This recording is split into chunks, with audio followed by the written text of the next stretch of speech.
Airport नायमुथांखरनि बिसुङाव खबजा Gandhigram काथालतली आमजायो Namita सरकार मुङै बख्रक हामथाया खरकसा बुकुकनि तंनानि नकरै गाहाम साखामनगो नायजाखि मानिया आबनि बागै आमजायनि तंक संलुकुरक कयखा बनो साखामनगो tlangै मानानि बागै ते नक ताङै रिनानि बागै कयखा एमएलए নয়ন সরকার ন এলাকার বাসী সূত্রে খবর পেয়েছি গান্ধীগ্রাম যে কাঁঠালতলি, তো কাঁঠালতলিতে একজন মানসিক ভারসাম্যহীন মহিলা আছেন, অসহায়ভাবে পড়ে আছেন।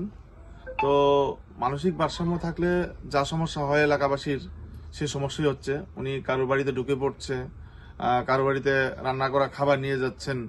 উনি তো ভারসাম্যহীন একটা মহিলা মানুষ, এভাবে ওনার পরিবারে আর কেউ নেই, থেকেও নেই। তো উনি একা অবস্থায় আছেন। এলাকাবাসীর তরফ থেকে এয়ারপোর্ট থানায় লিখিতও দিয়েছে যাতে কোনো একটা কিছু করা হয়, যাতে তাকে রেস্কিউ করে ভালো একটা জায়গাতে স্থানান্তরিত করা হয়, তাহলে উনিও সুন্দরভাবে বেঁচে যাবেন এবং এলাকাবাসীও সেই ক্ষেত্রে রেহাই পাবেন। তো আমি বলবো স্থানীয় আছেন তারা ব্যাপারটা নিয়ে যদি কিছু বলে।